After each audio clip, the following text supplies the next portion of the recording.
I'm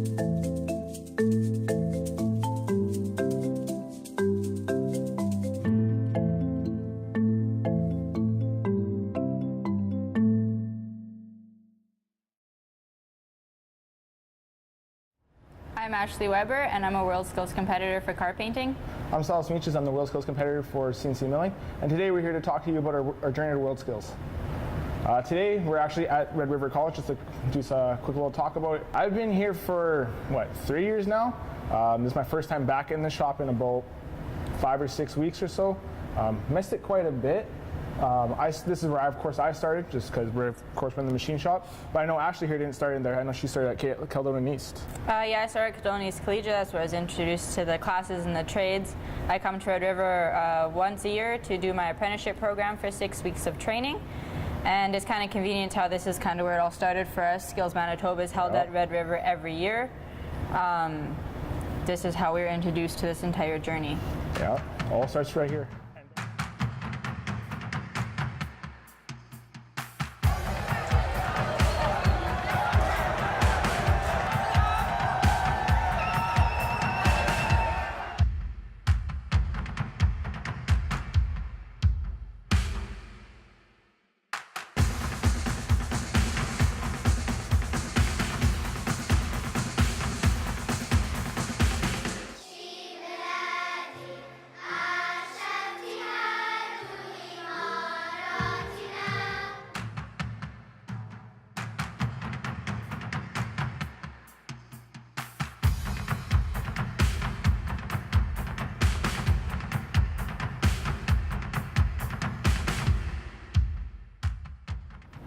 So after Skills Manitoba, there's the national event. Between those two times, there's actually about a month or so of kind of like a layover or training period, as I like to look at it as.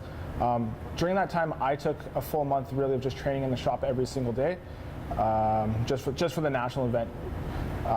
That days really were come to the shop, look at the part, program the part, machine the part, same kind of thing that I would do at the competition.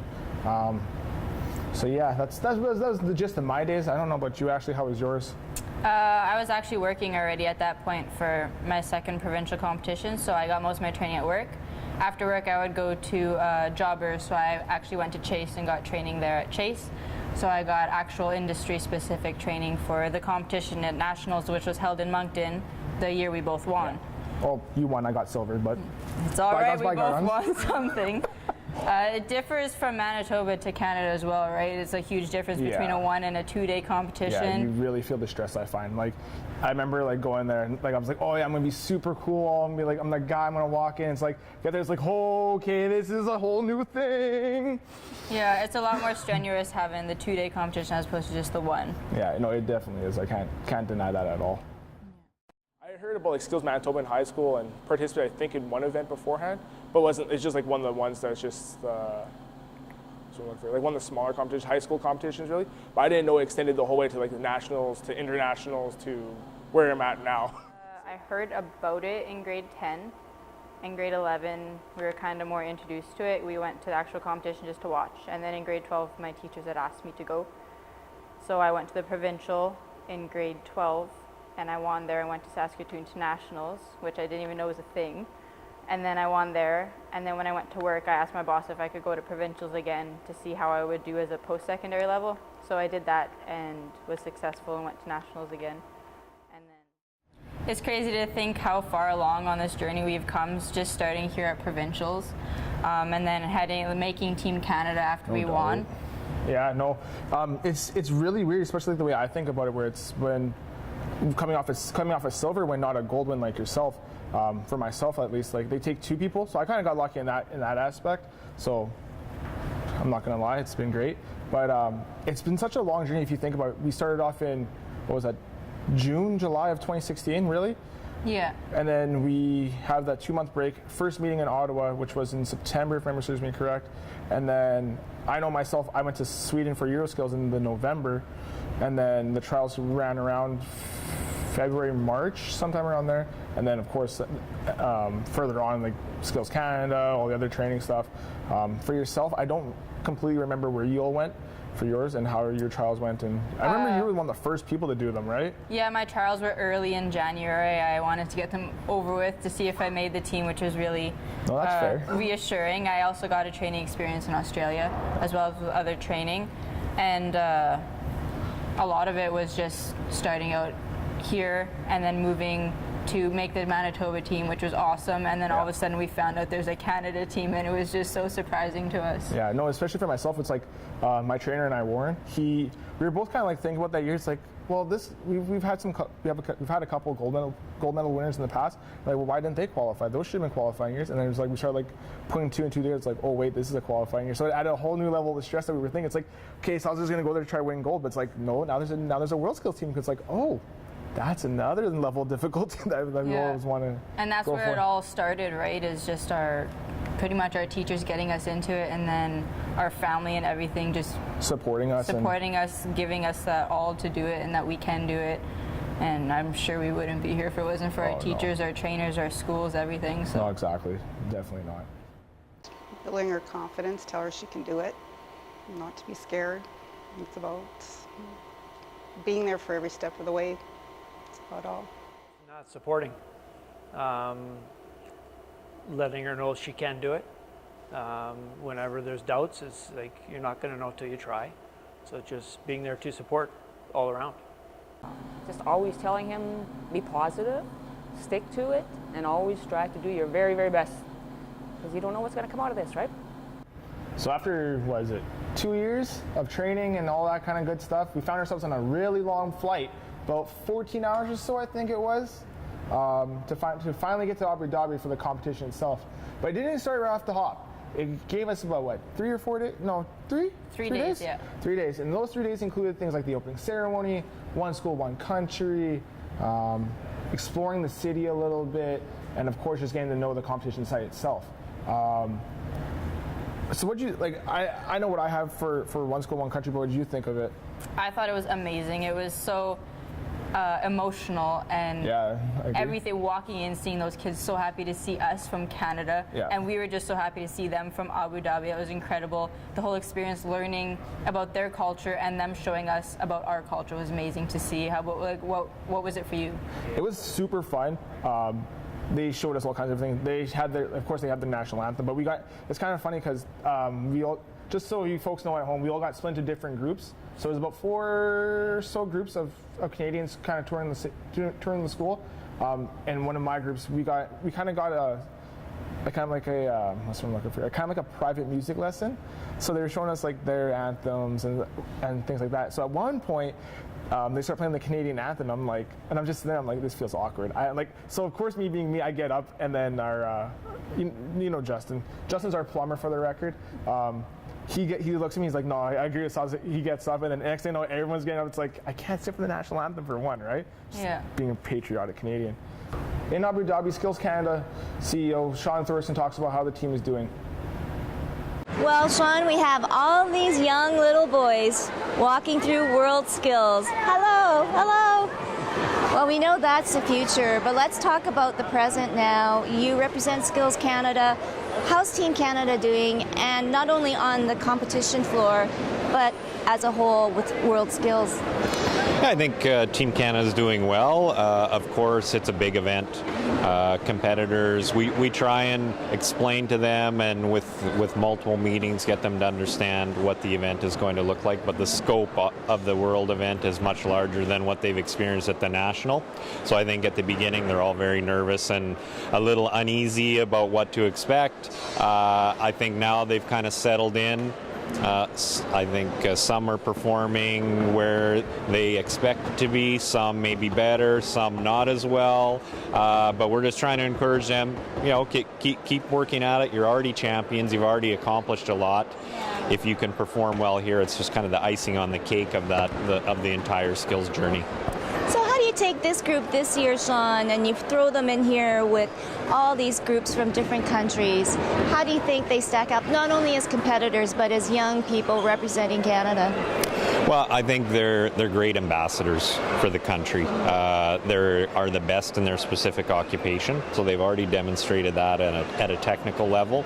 And in our training program and preparation that we've done with them over the last year, we also see a lot of growth in them as young people and as individuals, being able to speak to issues, speak to groups about their specific occupation, their sectors of the economy, and what their aspirations are. So we really look forward to using them as ambassadors when we get back to Canada to talk about why they pursued their particular occupation and how they can pass that great knowledge on to sort of the next group of young people in Canada. Yes, and we're so proud of our two Winnipegers, Silas and especially Ashley, you know, a female in a male-dominated skill, car painting. I guess that's a sign of the times, and that really is proof that skills work.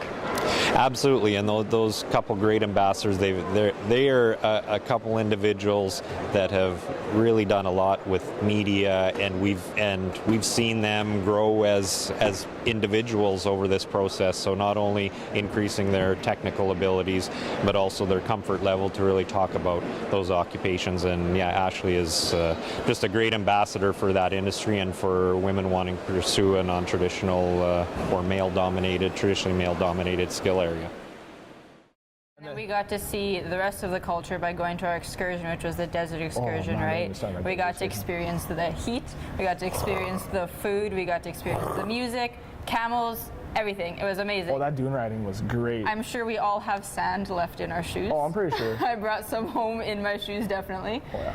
I almost died again there. Yeah, it was very hot. Yeah, no, we went climbing the dunes with a bunch of us, and we went one too many, and yeah, it's about the disaster for a lot of us with dehydration. So the rest of us were just sitting in the shade after that, but it was still pretty fun. Yeah. And it was amazing to see that all of the competitors, almost 2,000 of us were there in the middle of the desert doing the same thing. It was amazing. Oh, yeah, it was insane. The food was absolutely exquisite in my opinion. All the food, the entire trip was amazing. Yeah. That's the one thing. That's for sure the one thing I miss. It's for sure. Now you're going to meet some very important people that gave us all our support during the competition.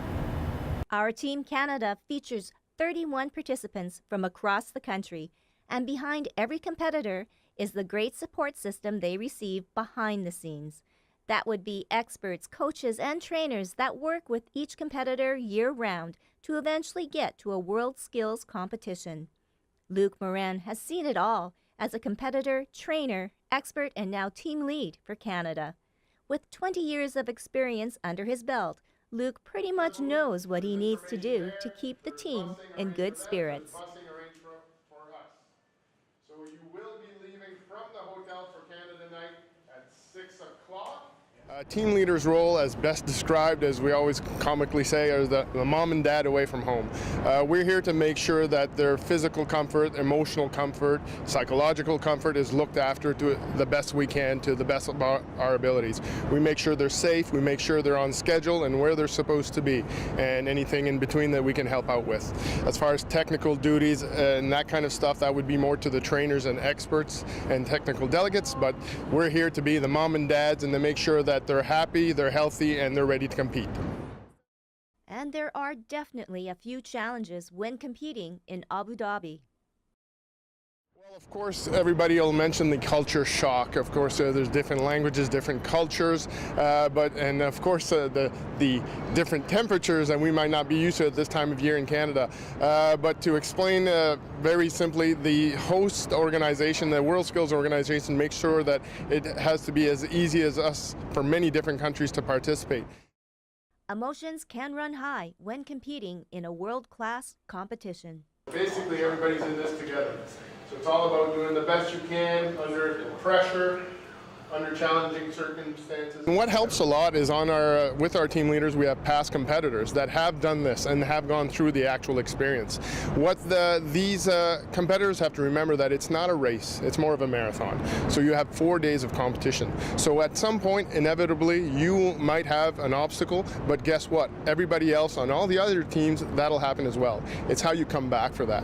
So there has been some aspects of psychosocial training that we have done throughout the last year and a half for that to help them prepare for that. Their trainers and experts have trained them for that. So really, it's them really learning a lot about themselves and learning how to perform their best.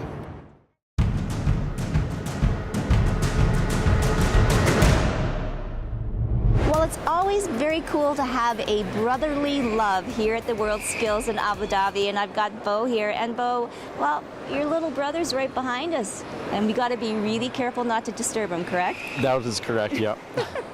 So we're at Mobile Robotics, so briefly describe what your brother is competing in right now. So he's competing in robotics, so what they do is it's a team sport, or I guess trade.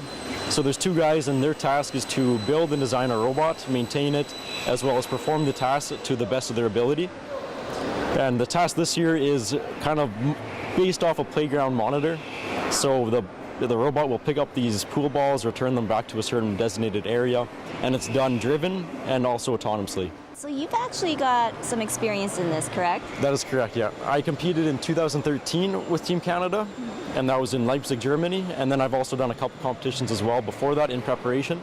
Wow, so what is it like? You can tell us now, as having been there, what is going through your brother's mind right now? Well, there's a lot of pressure. You're not just representing your hometown, your province anymore, you're representing all of Canada. So it's a lot of pressure, and you have people watching you. I mean, you have interviews going on right outside your competition area. Yeah, so, I mean, they've had a lot of preparation. We've been to competitions already. They've both grown a substantial amount throughout the past year of training. So they've gone from about here and they're way up there now. So it's good to see a lot of growth, personal and also their skills-wise. So I think they'll be able to handle the pressure quite well. It has taken 4 years for heavy mechanical maintenance to make it to the World Skills stage. And Team Canada's expert and international judge, Angelo Spano, is very proud of all the hard work it took to get here. I mean, originally, our competition here didn't reach a world's level. So working with the other experts from the other provinces, we wanted to see our competition at a world's level. So there's a lot of work that's involved to network with other countries to become involved and to form a competition. As an international judge, what is Angelo looking for? We look for perfection, right? If a competitor has made it this far, we as judges have to expect more than what we would at a provincial level or a national level. And our marking criteria really dictates that.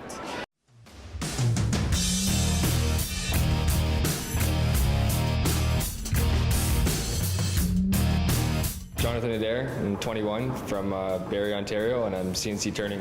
I manipulate an industrial machine to cut metal. It'll spin the material really fast and cut away from it with a cutting bit. It's opposite to milling, where it holds the part still and moves the cutter around it. Kind of got influenced by my shop teacher and loved it. Did it all through high school and got a college course really similar to that and kept going with it, and now I'm at Worlds, so I guess it's not that bad. Really cool to be around the world. Never really traveled before Skills took this around, so being around the world is unreal.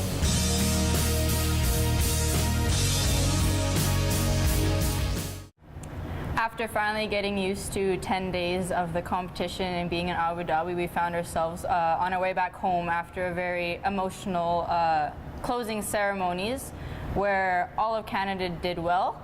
Mechatronics got a bronze, which was really good for those boys, because those boys definitely busted their butt to do well in this competition, so good for them. Yeah, and almost half of Canada came home with medallions of excellence, which was amazing as well. That's definitely a big goal for Canada, is always to bring home medallions of excellence, which means you met or surpassed industry standards. We all had mixed emotions at the closing ceremonies. Some of us were really sad, some of us had to kind of come to terms with what happened and everything like that. I know myself, the day before I was really sad about it and man, I should have done better. Because I remember you talking to me at the Team Canada night and man, what's wrong with you? He was yeah, because like you said, I'm usually the hyper kid, the one that's super loud and stuff. But and that day I was just super quiet, and then the day after that, I kind of came, as you started walking, I know I'm not doing well. I'm just I want to see someone on this team do better than I did. I don't want to see someone bring home a medal. Yeah. Which was of course, being the Mechatronic boys, Avery and Theo brought it, which was great. Yeah. So it was really nice to see. And it was been incredible. This is I'm shaking. I'm so happy. Well, we heard though that your trainer also brought along a Lucky Charm though. Yeah, he was actually a previous champion, and he's helped us an incredible amount. And truly, he's probably the first person we're going to try to find after this. We've got to run out to the stands and give him a big hug. That's for sure. So what did you think of the competition? It was exactly what I expected of a high-level worlds competition. It was difficult. It was stressful. It was hugely rewarding. Pushed us to our limits, not only as within our trade, but also being a team competition with each other. It was an absolute test of skill. It was absolutely incredible. It feels so good. It was a marathon run, 4 days of just nose to the wall, grind it out, do as best you can all day. We were there until 10 o'clock at night most nights. Nice to see. And it was mixed emotions with also realizing this journey's over for us, Yeah. right? Next year's going to be a new team. Competition's done. We're never going to compete again, which is super weird.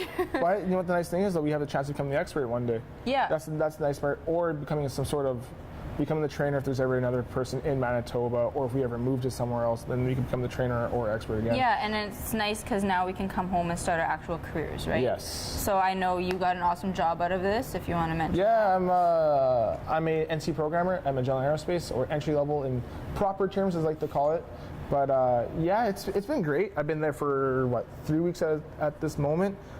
It's been great. It's just been a good learning experience. It's definitely a level above what I was doing for Worlds, so it's really nice and really difficult, but that's what I'm looking for. It's a good learning challenge. Yeah. And you're still at the same job you were at beforehand, right? Yeah, I'm still at Urban Auto Body. It's great to be there and actually put in my knowledge that I've got from skills, which we all got. We all put ourselves so much ahead in our careers, which is amazing. Oh, yeah, and definitely. I can go to work and be confident in what I'm doing, because that's really what skills brought to me, was all the confidence. I walked into the Manitoba competition, zero confidence, and now I can go to work and actually feel like I know what I'm doing, which is really nice. Yeah. Abu Dhabi has welcomed nearly 1,300 competitors from 59 countries and regions across 51 skills. We were inspired by your efforts, and tonight it is all about celebrating you.